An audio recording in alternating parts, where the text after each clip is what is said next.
God. The Dukes are going to corner the entire frozen orange juice market.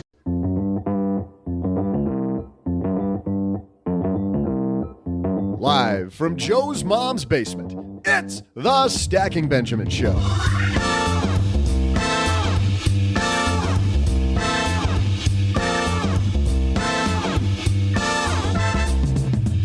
I'm Joe's mom's neighbor, Doug, and today is Western Monarchy Day. And, you know, with all the news of problems in a certain palace in London, I think it's time, people, for Doug to stake his claim here in the basement. You know, and as they say, spring is coming. Am I right? They say that, right? They do.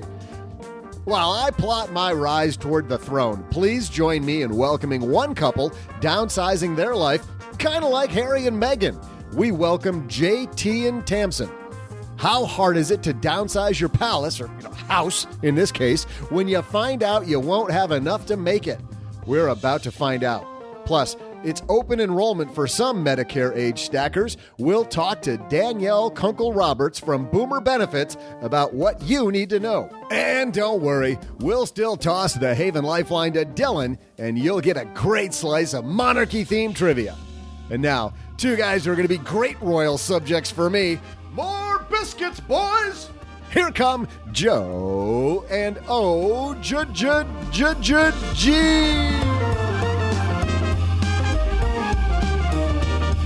Oh, I think this is going to be a ride. This is going to be just a fun day in the basement with that clown. I was going to say, he's the court jester. Well, apparently he doesn't know it. Hey, everybody, welcome to Drama in the Basement podcast. I am Joe Saul-Sehy, Average Joe Money on Twitter. And happy Wednesday, OG. What is up? Hump day. It is. It's already the middle of February. It's not the middle of February, but it's first week of February. Yes. Well, we're 5 days in, but it feels like yesterday. All our troubles seem so far away. I think that was the theme of the last show, wasn't it? Or recent? They all blend together. You know what doesn't blend together? Analysis from the Motley Fool. Big thanks to the Motley Fool for supporting Stacking Benjamins. Motley Fool Stock Advisor provides 2 stock recommendations every month, each and every month, to kickstart your 2020 financial goals. Motley Fool's offering 5, not 1, 2, 3, 4, but 5 of their favorite stock picks for free at fool.com/SB. Can you tell I'm caffeinated today? Also, big thanks to Free Tax USA for supporting Stacking Benjamins. Man, it's that time of year, OG. For 10% off, go to freetaxusa.com/SB and use code SB. We got a great show. Not only do we have a couple, this is really interesting. They decided to pursue financial independence at the ripe old age, OG, ready for this, of 29. Nice. But I've been pursuing it since I was 11, but had a ways to go yet. But they got into it and realized that it wasn't going to go the way that they wanted. So they made a big, huge change. They decided to downsize their life, and we're going to have them tell the story. Love this story. Being flexible. Love it. But we've got some headlines first, so let's get the party started. Hello, darlings. And now it's time for your favorite part of the show, our Stacking Benjamin's headlines. Our first headline comes to us from the CNBC Make It blog. By the way, guess who wrote their first piece on the CNBC Acorns blog? This guy. I'm not sure. This guy right here. How about that? That guy. This one. Stop looking to the left and to the right. Doug's busy parading around like he's the king of the basement. Has no clothes. Yeah, the emperor truly has no clothes, but he doesn't know it. But no, me. How about that? I got a piece published on CNBC. You're welcome, America. You're welcome, world. Mr. Important. Just taking this little podcast global. It's incredible. Finally, in my piece, I talked about 3 people who were just like you and I, just everyday people that did some pretty extraordinary things. In this piece, we're going to talk about, because Kathleen Elkins wrote this, here's how much Americans have saved for retirement at different ages. You know how everybody all the time wants to compare themselves with everybody else and say, hey, how am I doing? Finally do it. Let's just get it over with. I know your financial planning career, much, much, much longer, OG, than mine was. But over 16 years, if I had a nickel For every person who asked me how they were doing versus everybody else, I'd be a very, very, very rich man. I wish I had like a cool, snarky way to answer that. Because it doesn't matter, it really matters on your goal. But I kind of wonder if I just say like, terrible, actually, you should save more. Just deadpan it and see if that results in people getting better outcomes in their life. Like, well, compared to people that are 12 years younger than you guys are in really great shape. You guys are great. So you're 27, you only have 4.6 million. Ooh. My son is doing pretty well. He's 13. Right. But Kathleen writes, most Americans want to retire by 67, a 2020 TD Ameritrade report finds. But are they on track? The report, which surveyed 2,000 U.S. adults aged 40 to 79 with at least 25,000 investable assets, finds, drumroll, many Americans may have a ways to go. Wow, that's a shock. I should have said spoiler before that. Even those approaching their golden years, nearly 2/3 of 40-somethings have less than $100,000 in retirement savings, and 28% of those in their 60s have less than $50,000. While this report didn't survey younger Americans, a 2019 TD Ameritrade survey found that 66% of millennials don't feel on track when it comes to saving for retirement, mostly due to the burden of housing costs. I thought it was student loans, but could be both. I guess it doesn't have to be either or, does it? All right. So on this chart, if you're age 40 to 49, 41% of those people have less than 50,000 saved. 18% are between 50 and 100. 27% are between 100 and 500. And 7% 500 to a million, and 7% 1 million or more. You know, that 100 to 500,000, 27%, age 40 to 49, decent chunk of money. I mean, not knocking the cover off the ball, but doing something. What's the column that says on track for financial goals? There is none. Because I don't know if you know, so financial goals are individual. And you should probably pay attention to that instead of this rubbish that I'm reading right now. But I digress. Clickbait. Let's do more rubbish. Age 50 to 59, 37% have less than 50,000 saved, 16%. The third, over a third. 50 to 100, then 32%, 100 to 500. So 32% of 50 to 59 is kind of in the same boat that 27% of the 40 to 49 are in, less than $500,000, which but means... I'd also submit to you that 100 is way different than 500 and 50 is a lot different than 59. Are you 100 at 50 or are you 100 at 59? Are you at 499 at 50 or are you at 499 at 59? Yeah, if you're at $500,000 and you're 51 years old, you're probably behind your goal, but you're in the ballpark. You've got a fighting chance. If you're 58 years old and you have $100,000 saved, Houston, we have a problem. You've got a little ways to go yet. 14%, by the way, over $500,000. Age 60 to 69, 28% less than $50,000 saved. 10% 50 to 100, 36% 100 to $500,000. And then, and once again, that's a huge, huge range. 14% between $500,000 and $1 million. 12% though have $1 million or more. But the thing is that, and I think we're saying this just to kind of prove the point here. I have and have had many people who have retired with under $500,000. And they are adequately covered. They're super comfortable. They do what they want to do. They live the life that they want to live. They have a pension? Yeah, pension and Social Security, sure. Yeah. And I also know a whole bunch of people that have $3 or $4 or $5 million that better slow their roll a little bit or they're going to run out soon.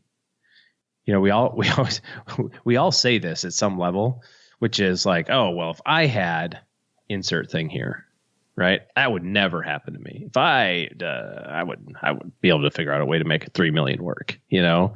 But it's that just slippery slope of lifestyle inflation and all that other sort of nonsense that just gets is very comfortable. And once you get to a certain level, I think, I don't know where I heard this, but I've said it a couple times recently.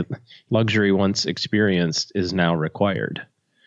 Once you realize how great a Ritz-Carlton is, Courtyards suck compared to a Ritz-Carlton. And by the way, once you realize how nice the courtyard is, Red Roof Inn sucks. It's always Exactly. it's always degrees There's of always something there. stuff. Yeah. So I think that this is a bigger issue than just like, well, I've got $1 million or I've got $500,000 or whatever it is. It's the behavior that's been tied to that over the 40 years of living between 20 and 60. And if this doesn't drive home the point, which is you are yourself, you have to do your own math. And who gives a flying squirrel whether or not you're in the top quartile or bottom quartile for your age bracket? Who gives a crap? None of that matters. It doesn't matter. At the bottom of this, though, Kathleen does redeem herself some. I mean, I'm sure this was written according to, somebody somewhere said, hey, Kathleen, go write this, because Kathleen's written some great stuff. But at the bottom, she's got 3 tips, OG, that I think you and I can get behind. Number 1, put your money to work today. Doesn't matter where you're at. Start today. Correct. Number 2 is automate. I think we talked about that on Monday, didn't we? Mm-hmm. Just automate. And then number 3 is, and this is the big one that people always miss, increase your income. Increase your income. The key, the much, much bigger key than trying to shrink your expenses. Although we've got JT and Tamzon upstairs, sometimes shrinking your expenses is not a bad idea either, which I'm sure they're going to talk about. Crazy. You should do something unique for you. Something maybe a little personal, something that you're okay with. That is strange. Weird. Maybe a little bit of both. Maybe you should. Oh, I have a crazy idea, Joe. This is great. This is gonna blow your mind. Oh, hold on. Maybe. I got to sit down. Okay. Yes. And get out a pen. Let me get to the whiteboard. Let's do this. Let's decrease our expenses. Hold on. Wait, there's more. And increase our income. Oh, really? Dude. Knowledge bomb dropped. I think you should trademark that because nobody said that before. TM. And our second headline comes to us from Kiplinger. Listen to this, OG. Medicare Part B premiums climb for 2020. High-income retirees will experience the biggest changes. This is written by Rachel Sheedy. Rachel writes, Medicare beneficiaries expect to pay more for coverage next year. The Medicare Part B premium is rising, and high-income retirees will see a spike in income-related charges for 2020. But for the first time in a decade, inflation adjustments have changed the income thresholds for those charges, mitigating the pain for some high-income beneficiaries. You know what? I don't even understand what I just read. So we've invited down to the basement my good friend, Danielle Kunkle Roberts from Boomer Benefits, who I hope, Danielle, you can explain the spaghetti to me. You bet, Joe. Isn't it? It's fun and exciting reading. I know people love to read about this stuff. I was wondering, do you take this benefit stuff with you to bed, and then read like a page or two and it's like a good night tale? I think it's a great sleeping material. I always tell our clients that. Go read your Medicare and You handbook and you'll get a great night's sleep because it is the most boring material on the face of the planet. Well, the good news is you're able to make it entertaining. So entertain us, Danielle. What's going on here? Okay, so of course, Medicare is a type of insurance for your healthcare risks, and the costs for Medicare inflate every year like everything else. So over the years, we see those premiums climb a little bit every year. And this year, 2020, we have a standard base premium of $144.60. What that means is that's how much you're going to pay out of your Social Security income to have Medicare in return provide 80% of your outpatient healthcare costs. Whoa. Trade-off. You're saying it's not free? It's definitely not free. And that's my favorite. You're on my bandwagon now. Medicare is not free. It's going to cost you money someday. So you need to be prepared for this.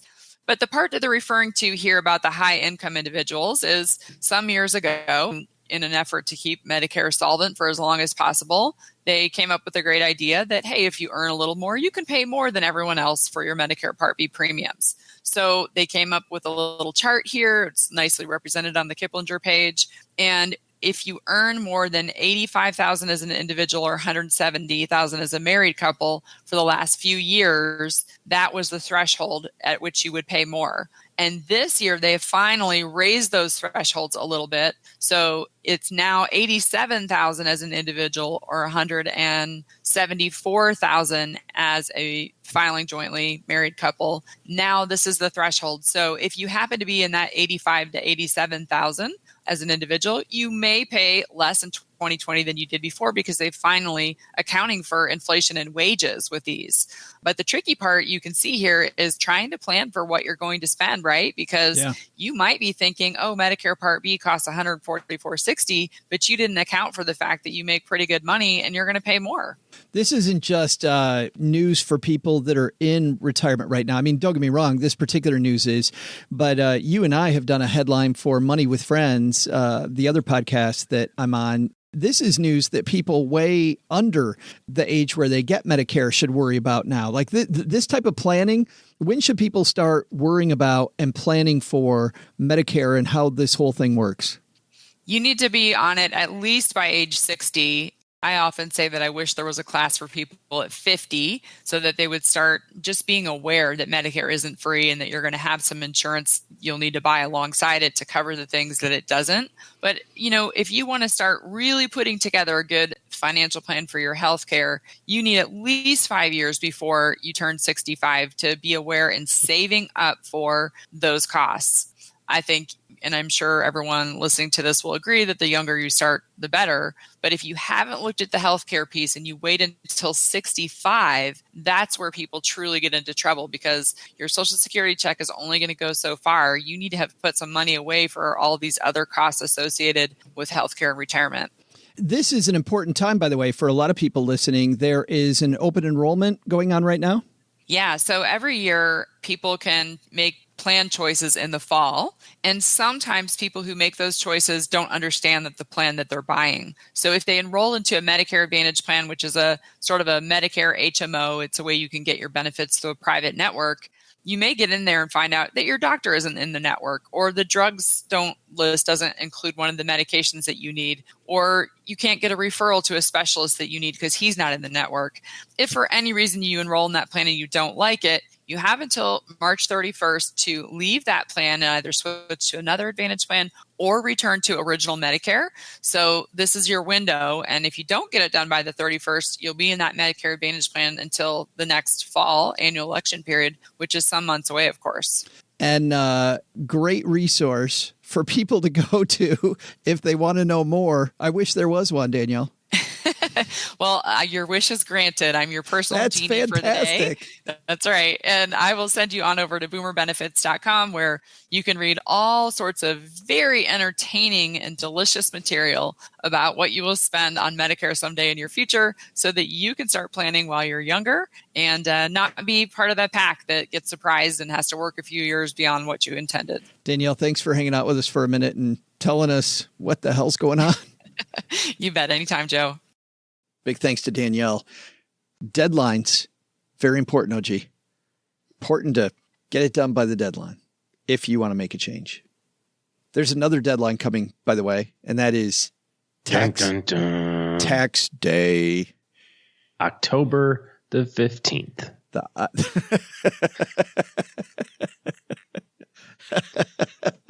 April's the day when every entrepreneur, business owner in America said amen.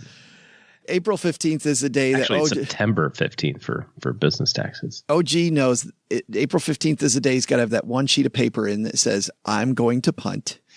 I promise to do it sometime in the future. In the next 6 months, I will get this done.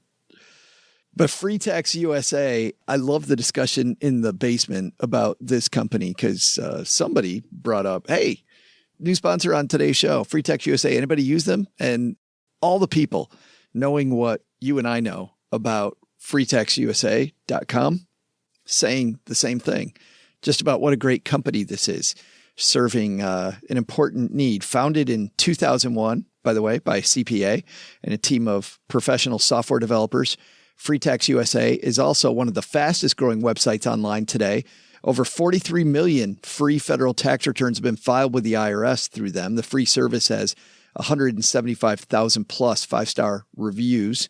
Your maximum refund is guaranteed at Free Tax USA.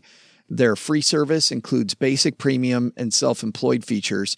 Federal filing is free, even with 1099 rental or small business income. Other services charge, as you may know, over $100 to file advance tax returns. Common life events like having a child, going to school, and buying and selling a house are covered without the need to upgrade. So here's the question. When I first heard the term Free Tax USA, and then you hear something like we said in the open OG, get 10% off Free Tax USA, you're like, well, excuse me. I thought it was called Free Tax USA. Where does the 10% off come in? What's going on here? How does Free Tax USA make their money? Well, here's what you'll get 10% off of using our link. They make money from state returns and other optional services. Filing your federal and state taxes together saves time and improves accuracy. And for less than $15, it's an excellent value. There's no risk to try Free Tax USA. You don't pay anything until you're ready to file your return. Create an account and compare the results and price with your current tax software. By the way, you can always import a PDF from TurboTax, H&R Block, or Tax Act, making it easy to switch. To learn more and get 10% off, go to freetaxusa.com/SB and use code SB. Because you're a stacker, you'll get 10% off when you go to freetaxusa.com/SB. Use code SB. I think our lessons here, number one, deadline is important, not just on taxes, but also if you're, as Danielle so eloquently talked about, eligible for some Medicare Advantage plans. And then second, OG, planning in general, it's so easy to set your own course. You don't need to compare yourself to everybody else.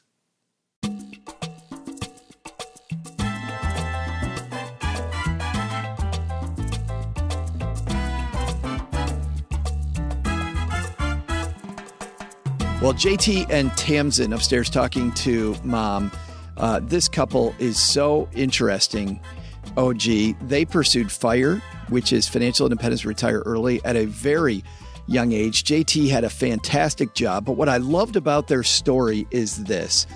A lot of times, and this is what we've complained about before, a lot of people lock themselves into a lifestyle when they decide to retire super early that might not be sustainable.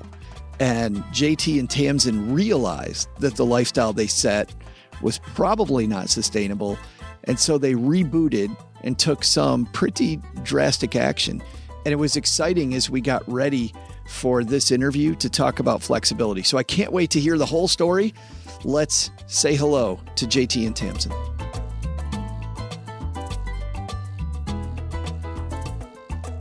And here they come down to the basement. I've been so excited about hearing this story. It's our new friends, JT and Tamzon. How are you guys? We're doing good. Yeah, great. Thanks for having us. Well, I'm so happy you are open to telling your story. And it starts off very happy.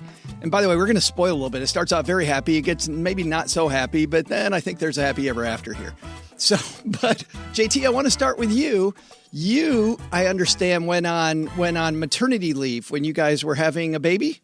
Yeah, they had a nice paternity leave policy at work. So they let me off for pretty much a whole quarter for our last child. And that was quite an event. That's awesome. Now, you like this job, though, right? Yeah, I liked the work I'm doing. I liked who I worked for. There's just a lot of things about the job I really enjoyed. Tamzon, when he took paternity leave, you know, some couples we talk to, it's fun having husband home 24/7. Other people, they're like, what the hell's going on? We're having you two in close quarters for that whole quarter. How was that for you? I was in heaven, really, because I feel like we tag team pretty well. So while I was dealing with the newborn, I could say, take the other 3 and go somewhere, nice. You know, so I could still have alone time, me time. I think we set up a really good system at the beginning, you know, with nightly feedings. JT had a lot of gaming that he wanted to catch up on, and I had a lot of sleep that I wanted to catch up on. So I would go to bed, I'd feed the baby at 9, go to bed, and then not even have to worry until I feel like 9 the next day. It was awesome. The first 2 nights after having the baby, I got 12 hours of sleep, and he'd handle the feedings, and then I'd get up, and then he'd be able to go to bed, and I'd handle everybody. So that's fantastic. That's great for everybody. Yeah. It was wonderful. So, JT, at what part during that quarter off did you make one of many momentous decisions? I would say that after the decompression period at the beginning, the decision-making really came towards the end, right? They had a 12-week policy. So around about week 10 or 11, you start to realize that the dream has to come to an end, right? And at that point, I started to say, wait a minute, I don't really want this to stop. This is pretty great. Why does it have to stop, right? I've been learning about this financial independence thing. Why can't this just keep going? So, and you guys had done a great job of saving, I understand. Yeah, we did pretty good at stocking away a pretty healthy amount of our income. So then I imagine, JT, you being a numbers guy, that's when the spreadsheets came out fast and furious? Yeah, certainly. I had always been tinkering with the spreadsheets, but kind of lights a fire under you, right? Once you get a good taste of that financial, the freedom that comes with that, and you realize, wait a minute, this was a great in theory before, and it was a nice motivator to say, hey, one day we can do this. But when you're tasting it right then, you realize, man, I need this sooner rather than later. Yeah, and not money-wise, but for your soul, right? I mean, this is really about being who you want to be and being intentional about your life. Yeah, 100%. Yeah, that was what for us, that's what we really loved about it, right? It was the ability to wake up every morning and decide how we were going to spend our time. We didn't have to get up and say, okay, I have all these pressures on my time, all these requirements that I've placed on myself and that other people are placing on me. Every morning was just a matter of getting up and saying, what do we want to accomplish today? What's a priority for us now? And we don't have to handle all of the regular occurrences, right, of work and other things that really people put on you. And in that part, that was the revelatory part, right? It was just so amazing to kind of feel that. Yeah. And how old are you? 31. I just turned 31. Wow. And how old were you when you made this decision? It was 2 years ago. Yeah, so I had just turned 29, 30. Yeah. So. Just turned 29. So Tamzon, did you and he have a discussion first and then he went to the spreadsheets? Or did he come to you with completed spreadsheets and say, I think we can do it? He's constantly running spreadsheets. Like he's always saying, I ran the numbers again and we can retire in 5 years.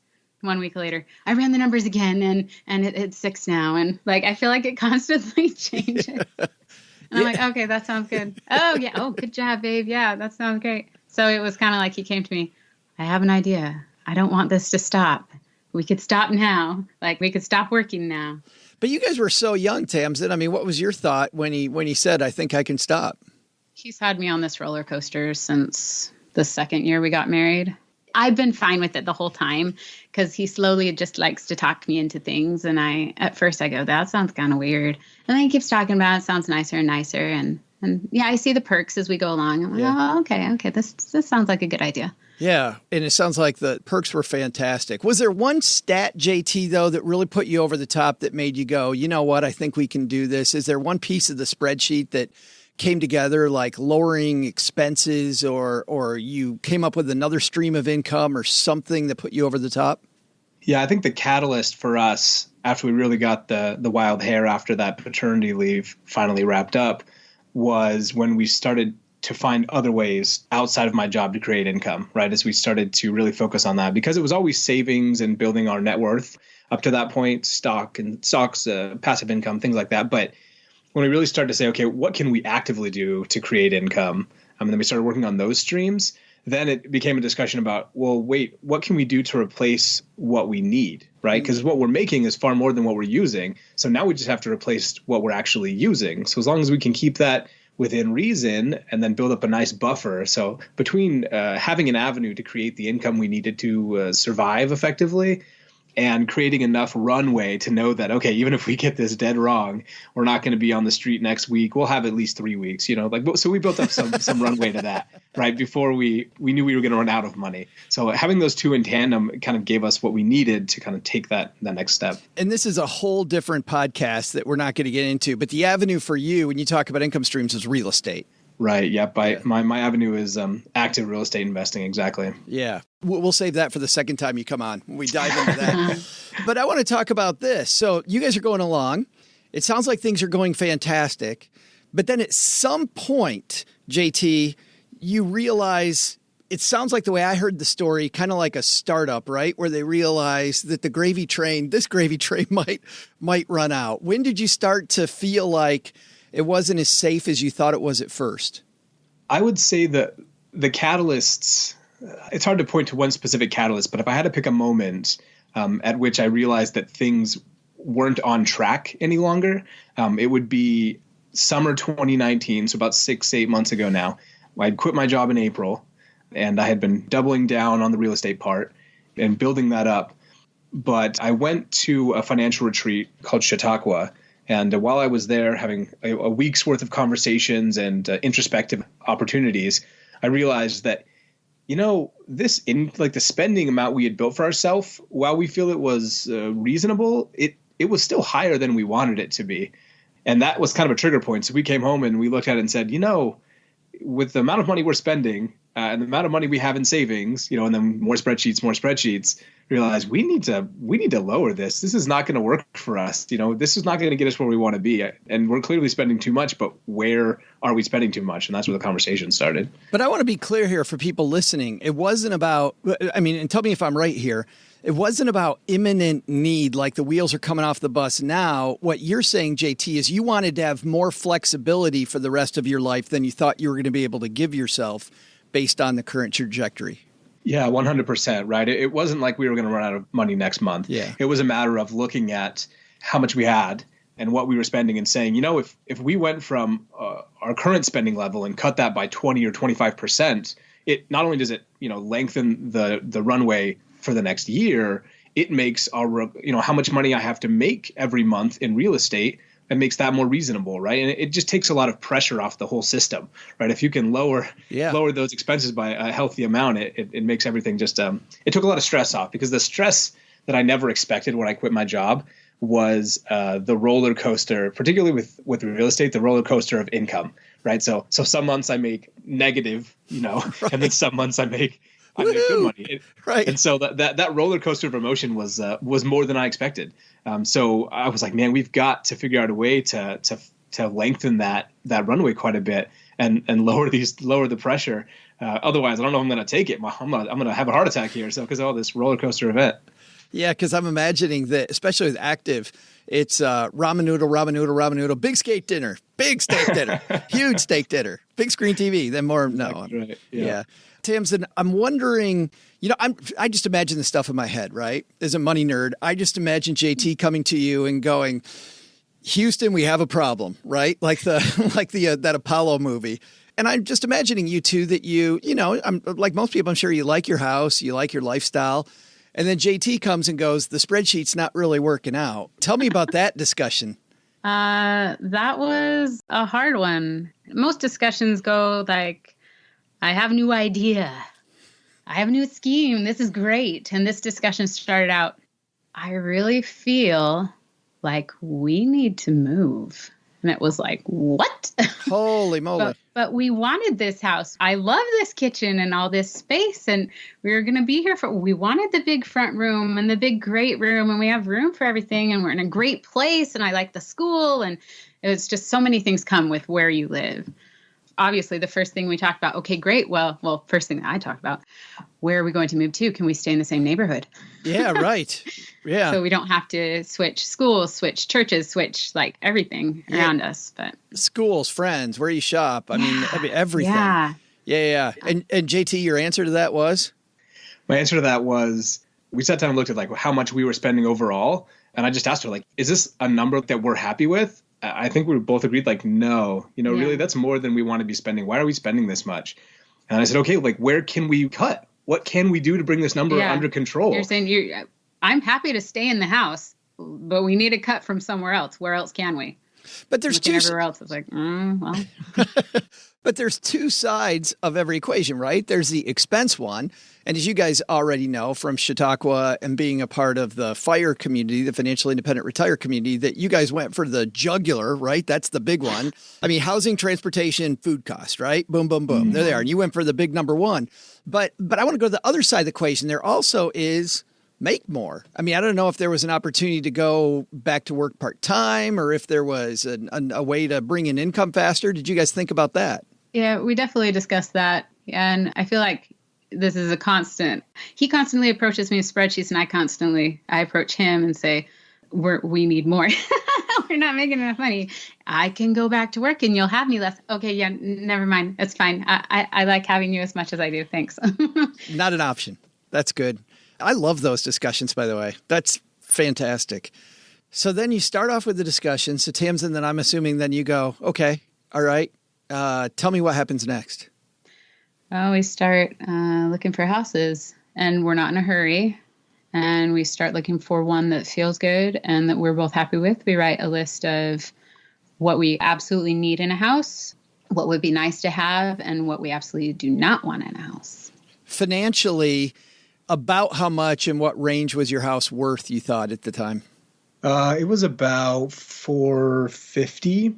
And then just to give an idea then of how much you were going to cut, what price range were you looking at to make the spreadsheet work?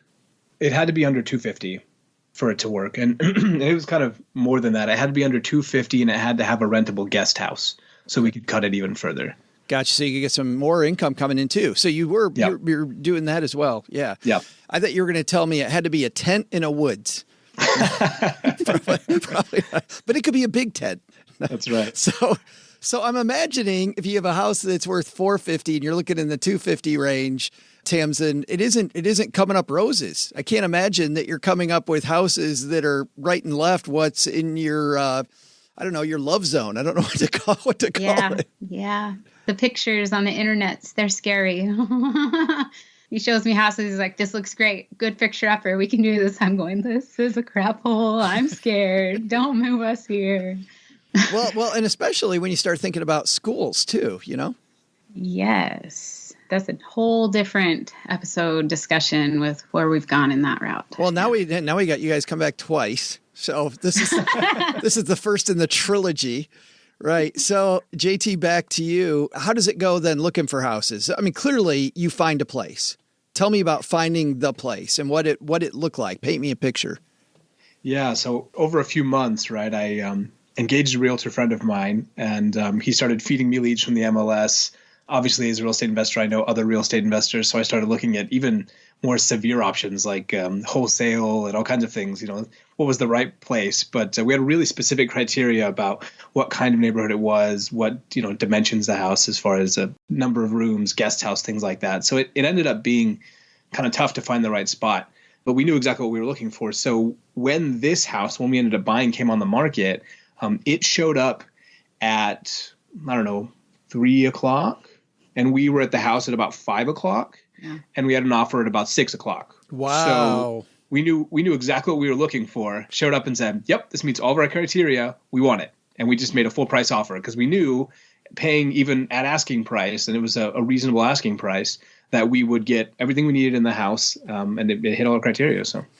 Well, it's cool. I mean, that gets rid of the horrible negotiation period, the most annoying, part of yeah. I mean, because you're already saving so much money, so you made the seller happy too. Yeah.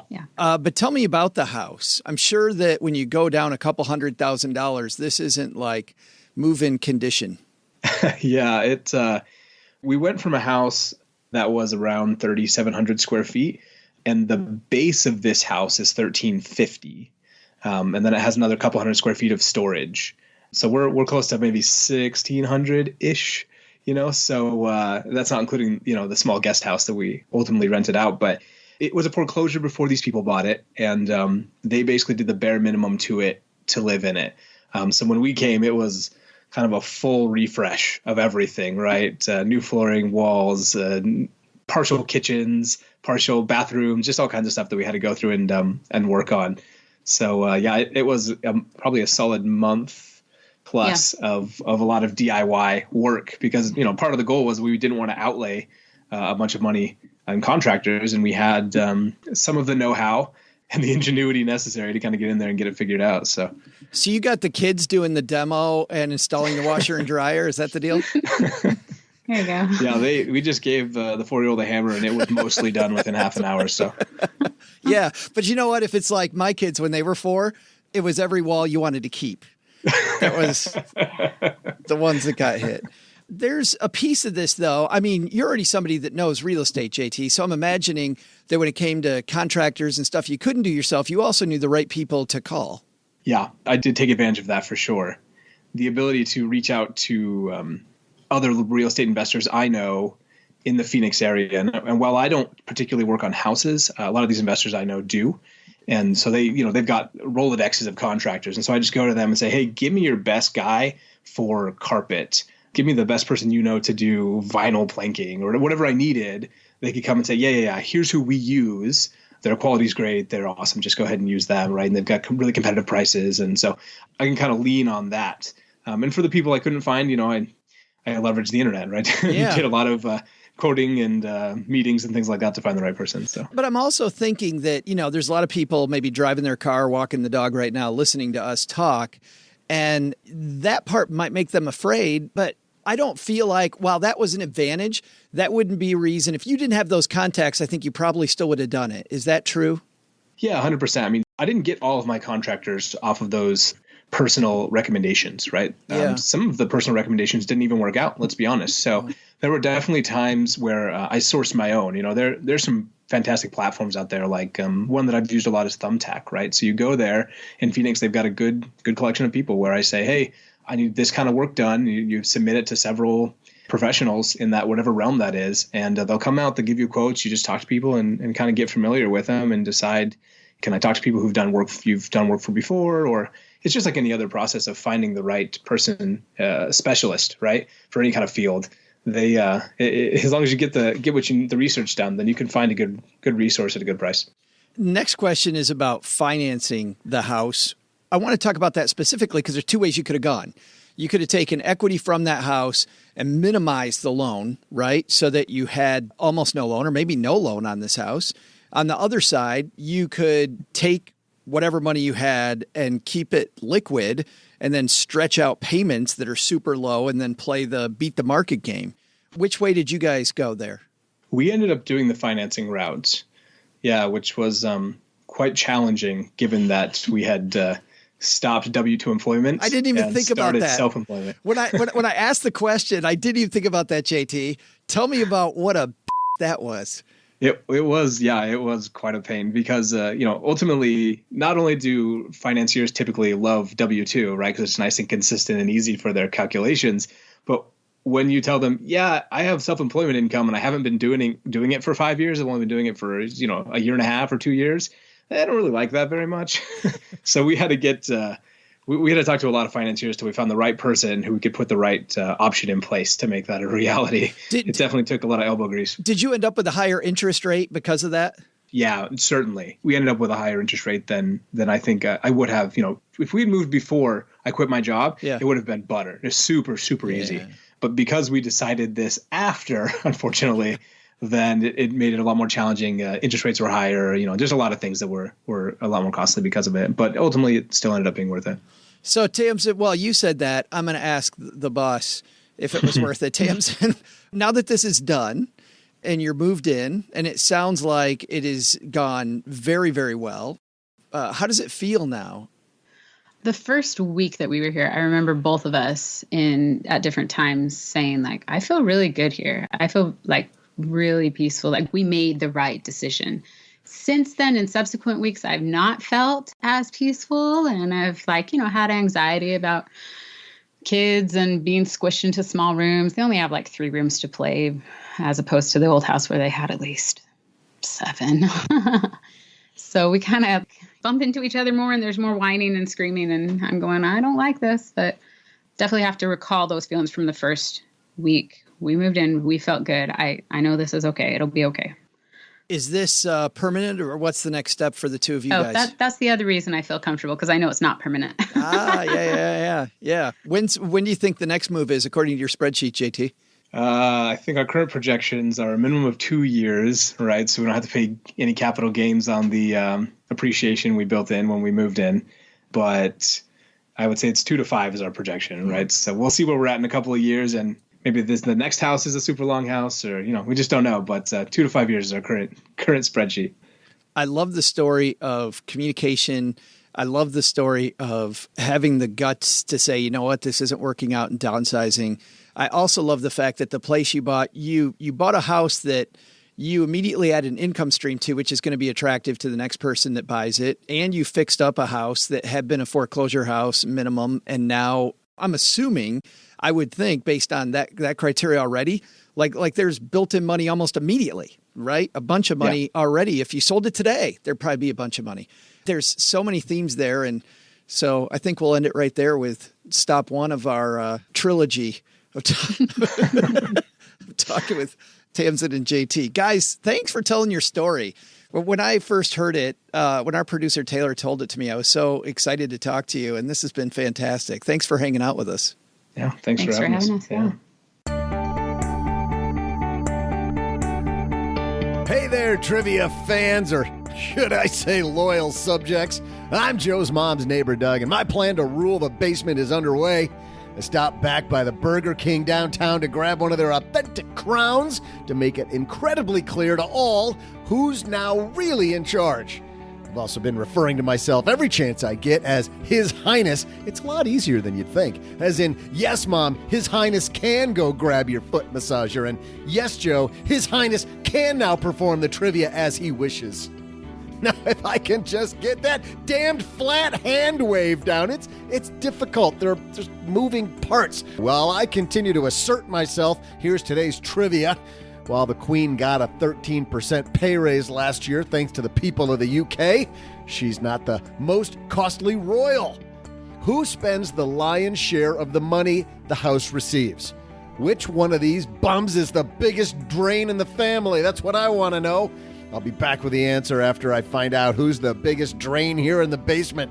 Maybe that will be the final turning point to me ascending the podcast throne once again and once and for all.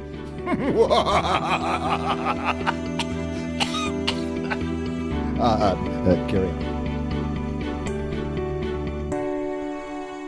I remember early in my career, OG, I knew very little about personal finance, and I felt like I was drinking through a fire hydrant all the information that was coming out. So not only was I, of course, in a training program with my company, but I also would just devour books from the library. And I remember one of the early books that I got was from these two crazy dudes from the Motley Fool, David and Tom Gardner. And talking about, because clients would come in with individual stocks and I knew nothing about how any of that stuff worked, except for, of course, I knew all my Series 7 stuff, which, by the way, is pretty extensive. If you remember the training to get your Series 7 license to trade securities. By the time I got done with that, I felt like I knew so much, but yet I knew a lot of the fundamentals about how the whole process worked.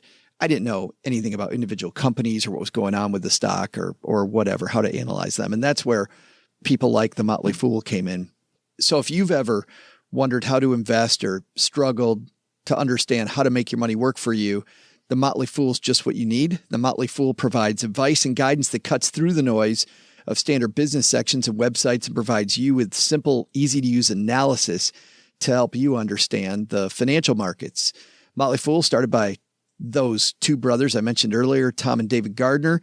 They founded it out of their garage in Alexandria, Virginia, and both of them are still with the company. Tom is the CEO. David's the lead stock analyst and a board member. Their flagship service now, Stock Advisor, provides 2 stock recommendations every month. Here's what I really like: daily analysis and coverage designed to help you beat the market. Now, beat the market, not that concerned with that. I'm concerned with meeting your goal. What I like better is the analysis that tells you kind of the heartbeat of how these companies work and how they look at individual companies. So if you've ever wanted to invest in individual stocks, understanding how to analyze those stocks on a fundamental basis, super important. There's 2 types of analysis. There's fundamental analysis and there's technical analysis. Technical analysis is charts and graphs and what's going on with Mr. Market right now, which people like Warren Buffett will tell you isn't that important, but people trading often will tell you can give you a leg up. Much more important, though, is fundamental analysis. How do you read a company's balance sheet and their income statement to see where the opportunity is? And by the way, even if you're not interested just in individual stocks, a lot of that stuff, OG, helped me figure out how to better run a company and what was important. Like, as an example, free cash flow, the heartbeat, I believe, of a good company, any good company, is free cash flow. I like anything that's free. Free bagels, free coffee. Oh, free cash flow? I'll have some of that. Free cash flow. Yes, give me some of that. Much as you can get. To kickstart your 2020 financial goals, Motley Fool's offering 5 of their favorite stock picks for free to stackers. Head to fool.com/SB. That's 5 of their favorite stock picks for free. Head to fool.com/SB. Howdy, trivia fans. I'm the man commonly referred to as Your Excellency, Joe's mom's neighbor, Doug. Get this, stackers. Joe's mom, I think, has backed the right contender for the throne. She's even letting me take over what she calls the royal responsibilities. It sounds so important. Did you know the kings and queens clean their own bathrooms and take out the trash?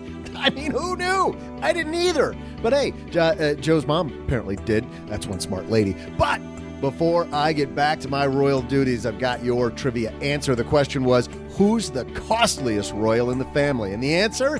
While the queen does a little travel these days, most of it's picked up by the young, handsome Prince William now, who, because of his travel, spends the lion's share of the money the royals receive. I wonder if he gets another pay raise now that somebody's going to claim Harry's cash. Speaking of claim, time for me to claim that toilet brush, hold it like a scepter, and get brushing. See ya! I wonder if William did do that, went to Grandma and goes, now that Harry kind of decided he didn't want money, I'm more than happy. I can take a little extra. He's got some kids now. He and the little missus got some kids. I'm sure he went to his grandmother and said, yeah, the missus and I. Hey, Grandma, can I borrow $50 million? That'd be fantastic. You know how hard it is to raise a family these days, Grandma? I know. It's crazy. It's how the other half lives, I guess. Hey, let's throw out the Haven Lifeline and tackle some of life's most important questions. Our friends at Haven Life Insurance Agency put what you value first. Royal crowns, of course. The jewels, the royal jewels. The royal jewels. I don't know. So many jokes, so little time. That got uncomfortable in a hurry.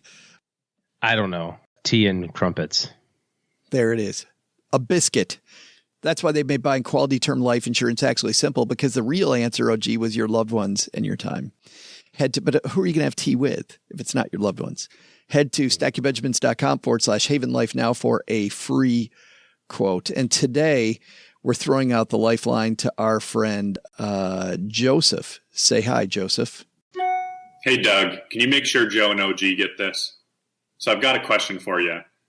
I'm looking at whether to go Roth or traditional, and it seems like all of the advice I get is to always go Roth. But why would I want to go traditional? Am I ignoring something, or am I missing out on something by going 100% Roth with all my investments? Thanks. Oh, the Roth versus traditional question is funny, OG, because I do remember much earlier on in the Roth days hearing all the time about the crossover point, right? If you're younger, use a Roth. If you're older, use traditional. But lately, it seems like all I read is Roth. Nope, not missing anything. Traditional IRAs suck. Roths are awesome. Off you go. Drop the mic. There's more to that. The biggest difference is, as you guess around what's going to happen for future tax rates. And you might be talking about traditional 401k contributions versus Roth 401k contributions. That's going to have a little bit bigger of an impact, I think, over a long period of time than simple IRA and Roth contributions at the lower amount. But the reality is that you're not going to know whether or not you got it right until you find out that you got it right down the line. We don't know what tax rates are going to be. Now, there's some rules around traditional IRAs and Roth IRAs that we have to be aware of. And the first one is that generically speaking, if you have a workplace plan and you make 50 grand or more, and I'm rounding, then you can't even get the tax deduction that a traditional IRA offers anyway. So if that's the case, you should just do the Roth because you're not getting a tax deduction anyway. Now, in the circumstances where you might get a tax deduction because either your company doesn't offer a workplace plan or you don't make as much income, now you're looking at it from a tax standpoint and saying, well, your effective tax rate on 40 grand is probably under 10% anyway. So do you want to pay 10%? Let's say it's 10%. Do you want to pay 10% on those dollars today, a guaranteed 10%, or some unknown number in the future? because we don't know what the tax rates are going to look like in the future. 10% is pretty low. I mean, that's lower than capital gains rates. So I'd pay the 10%, meaning I'd put it in the Roth. I'd pay my taxes today and get it over with. And I think that's kind of the general sense on most of this. Now, that said, I think one thing to always remember is that every strategy has an Achilles heel. And part of the key of winning with your money is to know what could possibly go wrong. And one thing that some experts have talked about in the past, and I also think like they do, that it is only a very, very, very, very, very remote possibility, but you need to be aware of, which is they could change the law. You could have this money sitting in a Roth and they could change it so that they go, maybe we'll take just a little bit off of this to make ends meet. And certainly you could see the possibility of that. But like most experts say, there'd be so much pressure negatively for them not to do that. Like imagine the number of people that would become voters, on single issue voters about that thing. That would be highly unpopular, but it could happen. And I think you got to know that going in. Or it just may cease to exist as a tool. There may be a day that comes and say, well, we can't afford as a country to have piles of money that will never be taxed again. So now it's going to be like a regular broker. Do it. It'll be like a regular brokerage account now, and we're just going to tax it from here on out. Yeah, could do that too. I mean, there's a lot of different things that can happen. So my point is that you can't know that you got it exactly optimized perfectly 1,000,000% accurately until you find out after the fact. Well, and so you have to have a little bit of both. Yeah, and that goes back to JT and Tamzon. I mean, what I really liked about talking with them was that they were okay with the fact that things change, and based on their plan now, they know things are going to change. Well, Tamzon says it better change, right? She doesn't want to live in this house forever. She wants to, it's a short-term solution to get where they want to go. And knowing to be flexible, building that into your plan is huge. Thanks for the question. If you've got a question for the show, big thanks, Joseph. If you want to be like him, head to stackingbenjamins.com/voicemail. And you too can hear OG eloquently answer your question. So eloquently.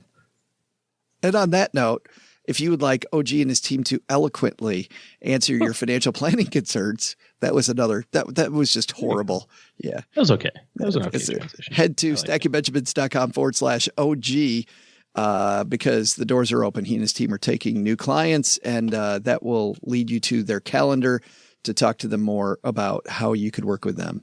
All right. That's going to do it for today. Doug, oh boy. Doug, you've got it from here. Your Highness. What should we have learned today? Surely, Joseph, I shall share with our subjects the learnings they should have made for the day. First, take some advice from JT and Tamzon. Things not going the way you want? Think about the big rocks first, like, where do I live? Can I change some of my big expenses for the better? Second, are you eligible for Medicare? Open enrollment only has a short time left, and even if you aren't Medicare age yet, what's your plan for retirement health care? That's such a big expense, you're going to want to start early. But the big takeaway?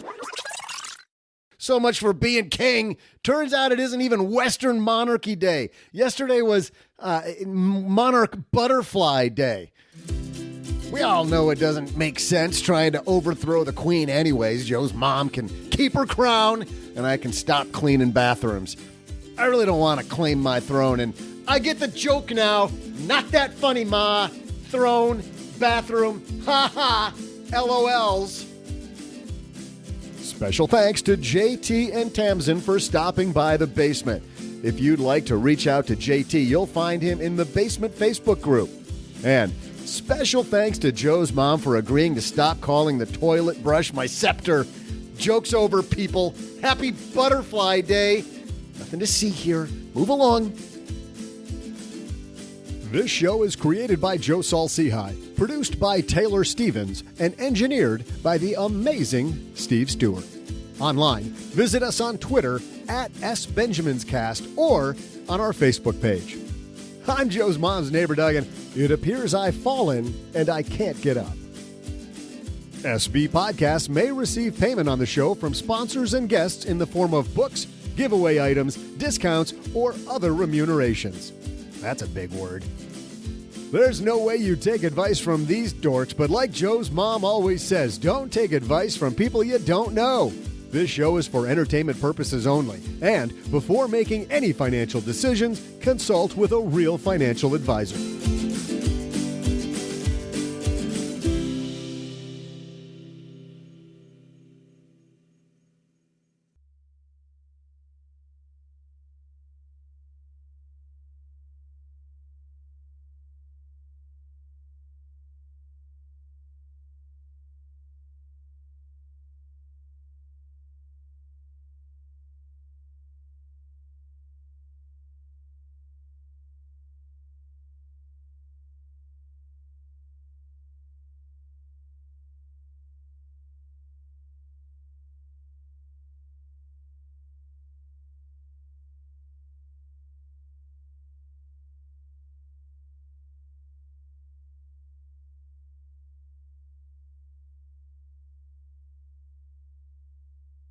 Welcome to the after show. This is the part of the show that doesn't exist. You know, it's funny, JT and Tamzon talking about baby duties just reminds us of, in some ways, really in my life, the good old days. Like, I just remember being up at night so Cheryl could sleep, like JT and Tamzon were talking about, and you had similar stuff. Yeah, same thing. I have very distinct memories, and even my brother will tell you, where when the kids were younger, I put the monitor, there's one spot in the basement where it would like get the reception. Yep. So I'd have the monitor, I'd crank it all the way up. I'd have my Xbox on, playing in my movie room. And there was one time where I was like, the babies are sleeping long, or whoever it was, right? Whichever. And I like look over and the monitor's like falling on the couch. And I'm like, uh-oh. And I go pick it up. It's not plugged in. And I'm like, oh boy. I'm like, hold on. And I plug it in. As soon as I plug it, it goes, wah! Wah! And I'm like, dude, I gotta go. Like, because it's like 2 a.m. Whichever kid it was, just sopping wet from crying for God knows how long they'd been awake. God. I'm like, oh, it's okay. It's okay. It's okay. It's okay. Shh, shh, shh, shh, shh. Yeah. I finally get them calmed down. I'm like, hey, Liz, it's time to feed the baby. I stayed up. I kind of rocked him a little bit. And she's like, okay. I would either stay up late. We had a computer in our little apartment. We had a computer next to the dining room table, and I would just sit and play that at night. Or if Formula One was in Europe, I would get up at like 3:30 in the morning and watch Formula One, waiting for them, because they would reliably between like midnight and 3, they would stay asleep. So I'd do one or the other. And it was pretty fantastic.